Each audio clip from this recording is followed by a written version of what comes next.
రాజధాని అమరావతిని అంతర్జాతీయ స్థాయి నగరంగా అభివృద్ధి చేయడమే లక్ష్యంగా మంత్రి నారాయణ గారి సింగపూర్ పర్యటనలో చివరిదైన 6వ రోజు నేటితో విజయవంతంగా ముగిసింది. ఉదయం సిఆర్డీఏ కమిషనర్ కన్నబాబుతో కలిసి సింగపూరులోని ప్రముఖ ఏఎల్బీఏ వేస్ట్ మేనేజ్మెంట్ ప్లాంటును సందర్శించారు.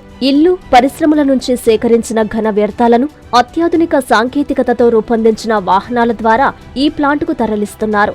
అక్కడ ప్లాస్టిక్ మరియు ఎలక్ట్రానిక్ వ్యర్థాలను రీసైక్లింగ్ చేసి మిగిలిన ఘన వ్యర్థాలను వేస్ట్ టు ఎనర్జీగా మారుస్తూ ఒక సమగ్ర వ్యర్థ నిర్వహణ విధానాన్ని అమలు చేస్తున్నారు.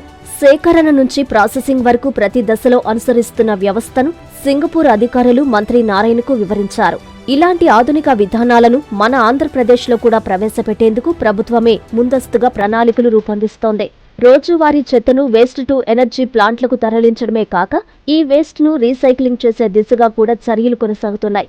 మధ్యాహ్నం సింగపూర్ పోలీస్ ఫోర్స్ ప్రధాన కార్యాలయాన్ని మంత్రి నారాయణ గారు సందర్శించారు. అక్కడ చట్టాల అమలు, శాంతి భద్రతల పరిరక్షణ, నేరాలను అరికట్టేందుకు ఉపయోగిస్తున్న సాంకేతికతపై పోలీసు ఉన్నతాధికారులతో చర్చించారు. ఈ పర్యటనల ద్వారా సింగపూర్ వంటి అభివృద్ధి చెందిన దేశాల మంచి మోడల్స్ ను అధ్యయనం చేసి అమరావతిని విశ్వవ్యాప్తంగా గుర్తింపు పొందే నగరంగా తీర్చిదిద్దేందుకు ముందుకు వెళ్తున్నారు.